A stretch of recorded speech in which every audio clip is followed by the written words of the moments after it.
பரம்பொருளின் பேராசியோடு விநாயகர் அகவல் பற்றி சிந்திப்பதற்கு நமது நண்பர்களோடு சேர்ந்து அவ்வை பாட்டியின் மாணவனாக பயணிக்கிறேன். இது ஒரு உண்மையிலே பொன்னான வாய்ப்பாக நினைக்கிறேன். விநாயகர் அகவல் பற்றி ஏற்கனவே தெரியும் என்றாலும் கூட இப்பொழுது சற்று உள்முகம் நோக்கி பார்க்கின்ற பொழுது மிகவும் வியப்பாகவும் மிகவும் மலைப்பாகவும் இருக்கிறது. நான் ஏற்கனவே சொன்னது போன்று இது ஒரு சாஸ்திர நூல், தோத்திர நூல் மற்றும் யோக நூல்.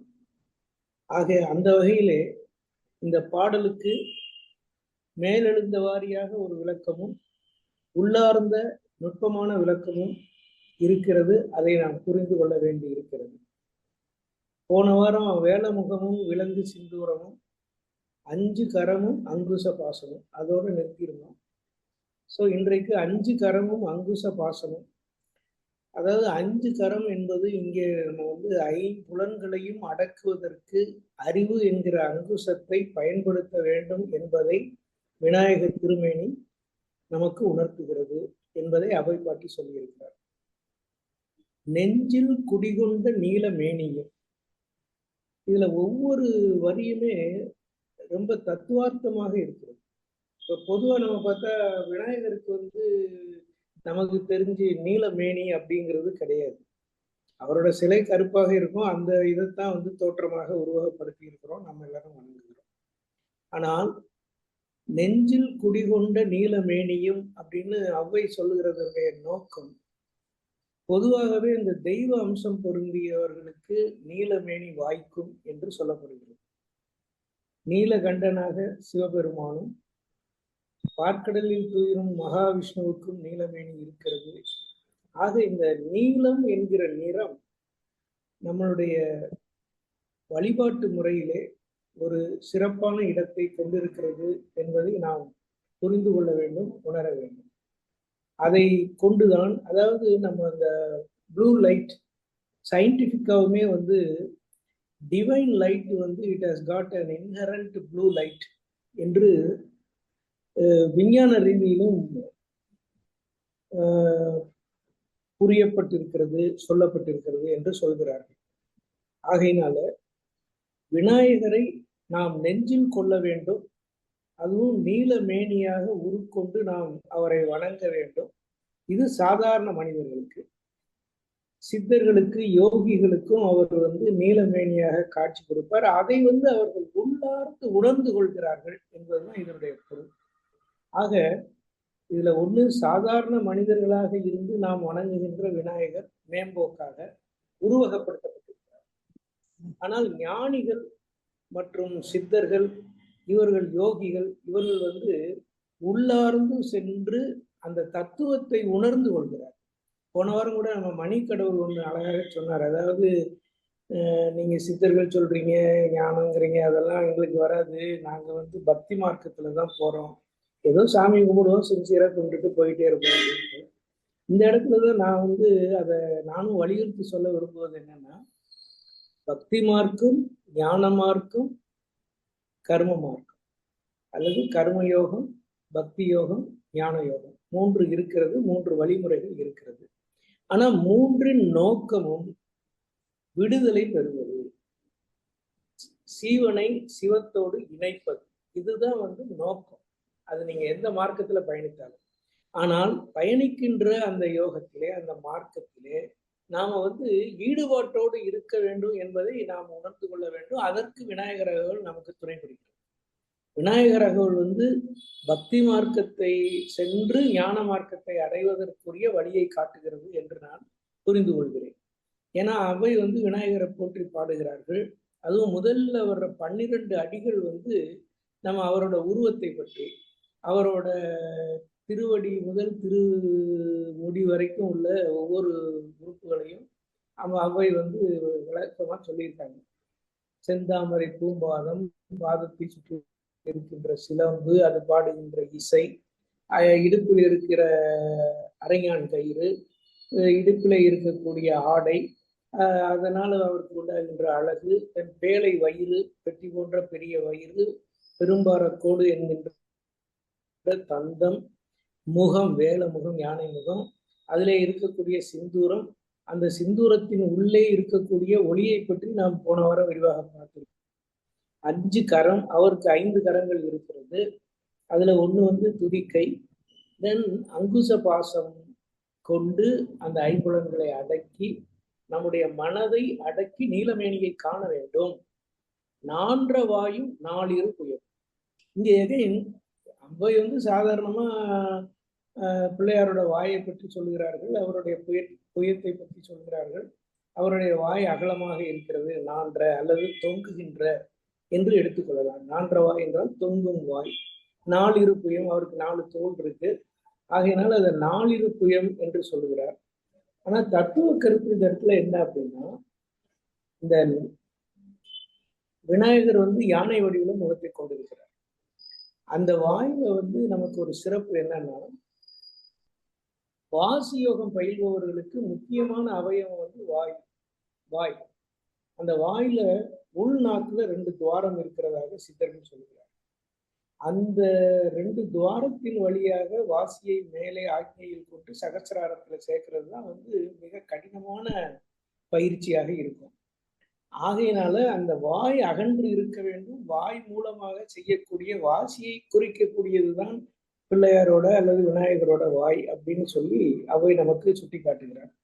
4 புயம் அப்படிங்கிற போது அவரோட ஒளிமயமான அந்த தேகமானது 4 திசைகளிலும் ஒரு மனிதன் சித்த யோகத்தில் உயர்ந்த நிலையை அடைந்து விடுவானேயானால், உண்மையான வாசி யோகத்தை வசப்படுத்தி விடுவானேயானால் அவனுடைய உடலே ஒளிமயமாகிவிடும். ஒளி உடல் என்பது உச்சகட்டம்.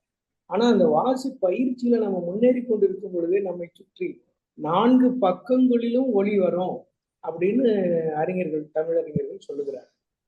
4 புயம், 4 2 8 அப்படின்னா 8 திசை. ஆகையினால இந்த வாசி பயிற்சியை பண்ணக்கூடியவர்களுக்கு விநாயக பெருமான் அருளுகின்ற அருட்கடாட்சம் என்ன என்றால், அந்த மனிதனை சுற்றி ஒளி இருக்கும், 4 பக்கமும் இருக்கும், 8 திசைகளிலும் இருக்கும். இதுதான் சிறப்பு விநாயகர் வழிபாட்டுல. அந்த ஒரு அருளாசியை கொடுக்கக்கூடியதற்கு தான் அவை பாட்டி இதுல வேண்டுகிறாள். சோ அகவல் என்றால் கோரிக்கை வைப்பது அல்லது வேண்டுதல் என்று நாம் பார்த்திருக்கிறோம். 4 வாயும் 4 புயமும் 3 கண்ணும் மும்மதச்சுவடு. இந்த 3 கண்ணும் மும்மதச்சுவடுங்கிறது மிகப்பெரிய தத்துவம். நமக்கு சாதாரணமா பார்த்தா அவருக்கு 2 கண் இருக்கு, நடுவுல ஒரு நெற்றி கண்ணு, சிவபெருமானுக்கு நெற்றிக்கண் இருப்பது போல இப்ப விநாயகர் பெருமானுக்கும் ஒரு 3வது கண் உருவ மத்தியிலே இருக்கிறது அப்படின்னு சொல்லி சாதாரணமான விளக்கம். ஆனால் இந்த இடத்துல 3 கண் என்பது 3 நாடியை குறிக்கக்கூடியது. இடகலை, பிங்களை, சுழுமுனை. இந்த 3 நாடி, சுழுமுனையில மற்ற 2 நாடிகளும் சேர்ந்து ஒன்றோடு ஒன்று உராய்ந்து ஒன்றாக வருவதும், அதன் மூலமாக வரக்கூடிய அமுத சுரப்பும் உள்ளே வாய்க்கு மேலே சிரசுக்கு உள்ளே நடக்கக்கூடியது. அதுல இந்த மும்மதம், ஏன்னா யானைக்கு மதம் பிடிச்சு அந்த மதப்பால் சொரியும் சொல்லுவாங்க. அது சுவடாக, அது ஒரு பதிவாக நமக்கு தெரியும். ஆனா இந்த இடத்துல மும்மத சுவடு என்று சொல்லுவது அந்த வாசியினுடைய அனுபவத்தால நாம் உள்நாக்கு வழியாக சகசிராரத்தில் அமுதத்தை குடிக்கக்கூடிய பக்குவத்தை அடைந்தால் அதுக்கு விநாயகர் அருள் புரிகிறார். அதைத்தான் இந்த இடத்துல காட்டுகிறார். 2 செவியும் இலங்கு பொன் முடியும் திரண்ட முப்புரி நூல் திகழ் ஒளி மார்பும். அந்த ஏற்கனவே சொன்ன அந்த 3 கண் இதோட இணைந்து வரக்கூடியது 2 செவியும். எல்லாருக்குமே 2 காது இருக்கு, அதே மாதிரி பிள்ளையாருக்கு 2 காது இருக்கு.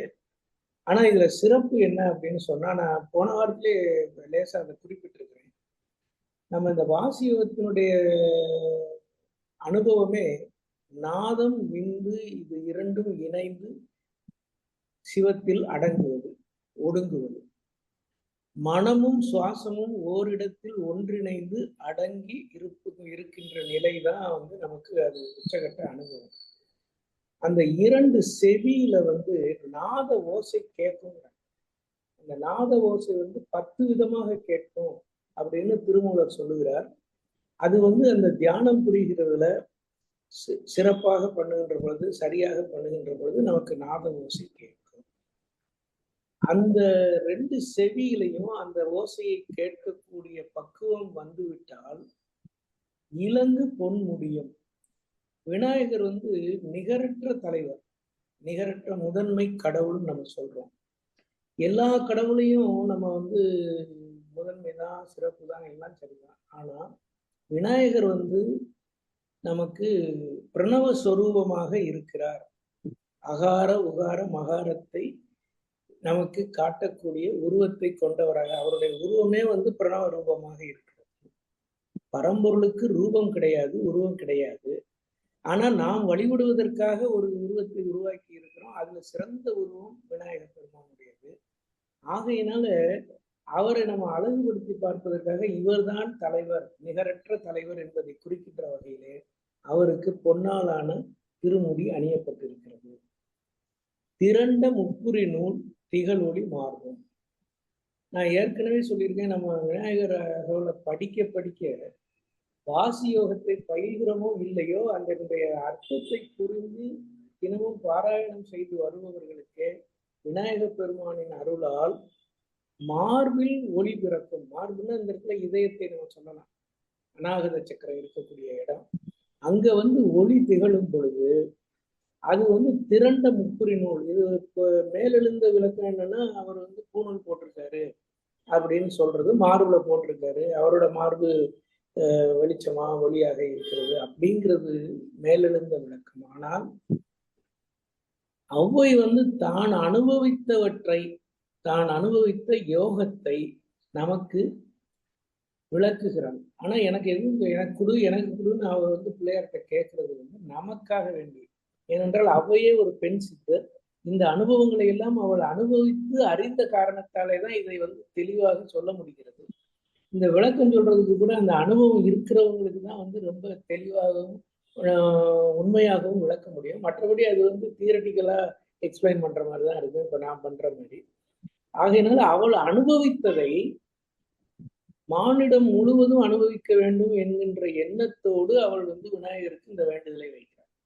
ஆக திரண்ட முப்புரி நூல், 3 புரி நூல்களை ஒன்றாக இணைத்து அப்படிங்கிறது எகைன் நமக்கு இடகளை பிங்களை சுழுமுனையை இணைத்து நாம சகசிராரத்துக்கு போகிற வழி. அதாவது மூலாதாரத்திலிருந்து மூண்டெழுகின்ற கனல், அது ஒவ்வொரு சக்கரமா தாண்டி வரணும். சுவாதிஷ்டானம், மணிபூரகம், அநாகதம், விசுத்தி, ஆக்ஞை, இறுதியில சகசிராரம். அதுக்கு இந்த நமக்கு சூரியகளை, சந்திரகளை, அக்னிகளை என்று சொல்லக்கூடிய, அல்லது இடகளை, பிங்களை, சுழுமுனை என்று சொல்லக்கூடிய 2 ஒண்ணுதான். அது நமக்கு ஆக்ஞையில தான் திறந்து உள்ளே சென்று சகசிராரத்தை அடைய வேண்டும். அப்போ அந்த ஆக்ஞைக்கு வர்றதுக்கு முன்னால நமக்கு 3 முடிச்சு அவுக்கணும்னு சொல்றாங்க. என்ன 3 முடிச்சு? 1 பிரம்ம முடிச்சு, விஷ்ணு முடிச்சு, இறுதியில ருத்ர முடிச்சு. பிரம்ம முடிச்சு இருக்கிற இடம் நமக்கு சுவாதிஷ்டம். விஷ்ணு முடிச்சு இருக்கிற இடம் மணிபூரம். ருத்ர முடிச்சு இருக்கிற இடம் அநாகதம். ஆக இந்த 3 சக்கரத்திலும் இந்த ஒளியானது பரவி இறுதியில அநாகதத்துல அது முழுமையை அடைகிறது. அதற்கு இந்த 3 கலைகளும் நமக்கு துணை புரிகிறது. அதை சரியாக செய்தார் என்று அவ்வை பாட்டி நமக்கு சொல்லுகிறார். இந்த 12வது வடியோட இன்னைக்கு இதை முடிச்சுக்கலாம் நினைக்கிறேன். அதாவது நான் எதுக்காக திகழொளி மார்போடு முடிச்சேன்னா, இது வரைக்கும் தான் நம்ம விநாயகருடைய உருவத்தை அம்மா அலங்கரிச்சு சொற்பதம் கடந்து துரிய மெய்ஞான, அதாவது சொல்லால் விவரிக்க முடியாத, அதாவது அறிவாலையும் நம்ம சொல்ல முடியாது, உணர்ச்சியாலையும் சொல்ல முடியாது, எல்லாவற்றையும் கடந்த துரிய மெய்ஞானம். துரியம் அப்படிங்கிறதுக்கு விளக்கம் என்ன சொல்றாங்கன்னா, விழிப்பு உறக்கமற்ற உறக்கம் நிலை, உறக்கமற்ற விழிப்பு நிலை. அந்த துரிய ஞானம் மெய்ஞானம் வந்து இதுல ரெண்டு கருத்து சொல்றாங்க. சில பேர் வந்து என்ன சொல்றாங்கன்னா, மார்பை நெருங்கி இருக்கிற இடத்துலதான் துரியத்தை நம்ம உணர முடியும்னு சொல்லி ஒரு குரூப் சொல்றாங்க. இன்னொரு தாட்டு வந்து நம்மளுடைய உச்சிக்கு மேல சகசிராரத்துக்கு மேல அரை அடிக்கு இருக்கக்கூடியதுதான் துரியம் ஒவ்வொரு ஜீவனுக்கும். அந்த துரியத்தை இணைத்து விட்டால் நமக்கு எல்லாமே வந்து பேச்சற்ற நிலையை நாம் அடைஞ்சிருவோம் அப்படின்னு சொல்றாங்க. ஸோ இந்த ஞானம் சொற்பதம் கடந்த துரிய மெய்ஞான அற்புதம் நின்ற கற்பக களிரை. இந்த அற்புதம் நின்ற கற்பக களிரைன்னா அந்த மெய்ஞானத்தை அடைந்தாச்சுன்னு சொன்னா அங்கு நடக்கிற அற்புதங்களை வார்த்தைகளால் விவரிக்க முடியாது. அது கற்பக களிரை கேட்டதெல்லாம் அங்க கிடைக்கும். ஆனா அங்க கேட்கறதுக்கு நமக்கு மனசு வராது, அது வேற விஷயம். துரியத்தை அடைந்து விட்டால் நமக்கு கேட்கணுங்கிறதும் இருக்காது, ஆசையும் இருக்காது, எதுவுமே இருக்காது. நம்ம வந்து தூங்கிக்கிட்டே இருப்போம், ஆனா தூங்காம விழிப்பு நிலையில இருப்போம். இப்படிப்பட்ட ஒரு நிலை. அதை வந்து வார்த்தையால விவரிக்க முடியாதுன்னு சொல்லி அவை பாட்டியே சொல்லுகிறாள். ஆனா அந்த நிலையை அடைந்தவர்களுக்கு எதுவும் சித்திக்கும். அதனாலதான் கற்பக களிரை பிள்ளையார் வந்து கற்பக விநாயகரா நம்ம வணங்குறோம் இந்த இடத்துல அப்படின்னு சொல்லலாம். பிள்ளையார் பட்டியில் இருக்கக்கூடிய கற்பக களிரை நம்ம வேண்டுகின்றோம். அந்த கற்பகத்தரு வந்து எது வேணா கேட்டதெல்லாம் கிடைக்கும். அப்படிப்பட்ட ஒரு நிலையை அடைய வேண்டும் என்று சொன்னால் நம்ம வந்து துரியம் என்கிற மெய்ஞான நிலையை அடைய வேண்டும். முப்பல நுகரும் மூசிக வாகனம். முப்பல நுகரும் அது இதுல வந்து எகைன் மாப்பழா வாழை அதை சாப்பிடக்கூடியவர் அவர் விரும்பி சாப்பிடுவாரு. எலியை மூஞ்செலி இதை வாகனமா கொண்டு அவர் இருக்கிறாரு அப்படிங்கிறது மேலெழுந்த கருத்து. பழம் அவருக்கு பிடிக்கும், அவருக்கு நெய்வேத்தியம் நிறைய வைப்போம், கொழுக்கட்டை வைப்போம், எல்லாம் வைப்போம், எல்லாமே வைப்போம். ஆனா இங்க என்ன சொல்றாங்கன்னா இந்த முப்பழம் என்று சொல்லுகிறது எகைன் வந்து அவர் அந்த மூன்று என்று சொல்லக்கூடிய எல்லாவற்றையும் கடந்தவர் விநாயகர். மூன்றுன்னு சொல்லக்கூடியது என்ன? 3 குணங்கள், சத்குணம், ரஜோகுணம், தாமச குணம். அதே மாதிரி முக்காலத்தையும் கடந்தவர். பாஸ்ட், பிரசன்ட், ஃபியூச்சர், கடந்த காலம், நிகழ்காலம், எதிர்காலம் எல்லாத்தையும் கடந்தவர். இப்படி நம்ம வாழ்க்கையை மூன்றாக பிரித்து வைத்திருக்கின்ற எல்லாவற்றையுமே கடந்து நிற்கின்ற விநாயகர் என்பதை குறிப்பதுதான் முப்பல நுகரும் மூசிக வாகனம். இந்த மூசிக வாகனுக்கு வந்து நம்ம ஏற்கனவே எல்லாருமே நினைப்போம், யானை மாதிரி இவர் இருக்காரு, அவ்வளவு பெரிய வெயிட்டை எலி எப்படி தாங்கும், அதை வாகனமும் வச்சிருக்காரு அப்படிங்கிறது. அதுக்கு ஒரு கதை சொல்றாங்க. மூசிகன் ஒரு அரக்கன் கஜாமுகேஸ்வரனை வந்து அவர் அடக்கி அவனை ஆட்கொண்டு வாகனமா வச்சுக்கிட்டாரு. ரெண்டாவது, விநாயகருக்கு வந்து உடம்பு பெருசா இருந்தாலும் அதை வந்து அவரோட சித்தியினால இலகுவாக்கி கொள்ளுகின்ற தன்மை இருக்கிறதுனால எலி மேல உட்கார்றது அவருக்கும் கஷ்டம் இல்லை, எலிக்கு அவரை சுமக்கிறதுக்கும் கஷ்டம் இல்லை. ரெண்டாவது, எலியா இருப்பது அவர் ஆட்கொண்ட அரக்கன் தான். இதை விட இன்னொரு இது என்ன சொல்றாங்கன்னா, எலியினுடைய குணம் துளைத்து கொண்டு செல்வது, நிலத்தை துளைத்து கொண்டு சென்று வலை கட்டணும், அதுவும் வேகமா போகும். அப்படிங்கிறதுனால மூலாதாரத்தில் இருந்து மூண்டெழுகிற அந்த கனல் வந்து எலியை போல தொலைச்சிக்கிட்டு வரணும் ஒவ்வொரு சக்கரத்தையும் தாண்டி. அப்படிங்கிறத குறிக்கும் வகையாகத்தான் மூசிக வாகனனை வேண்டுகிறார் அவை அப்படின்னு சொல்றாங்க. ஸோ ஆகையினால சொற்பதம் கடந்த துரிய மெய்ஞானத்தை நாம் அனைவரும் அடைவதற்கு விநாயகர் அருள் அவை பாட்டி மூலம் நமக்கு கிடைக்கட்டும். அதற்கு தினமும் விநாயகர் அகவலை பாராயணம் செய்வோம். முடிந்த அளவுக்கு அதனுடைய பொருளை புரிந்து பாராயணம் செய்தால் நம்ம வேற வாசி யோகத்தையெல்லாம் ரொம்ப சிறந்து இழுத்து பிடிச்சி கஷ்டப்பட்டுலாம் செய்ய வேண்டியதில்லை. இது சின்சியரா பண்ணாலே நமக்கு வந்து விடுதலை கிடைக்கும். பிறவி பெருங்கடல்ல இருந்து நாம விடுதலை பெற்று விடலாம் அப்படின்னு சொல்லி அறிஞர்கள் சொல்லுகிறார்கள். நானும் அந்த கருத்தோடு ஒத்துக்கொள்கிறேன். பொறுமையாக கேட்டமைக்கு நன்றி கடவுளே.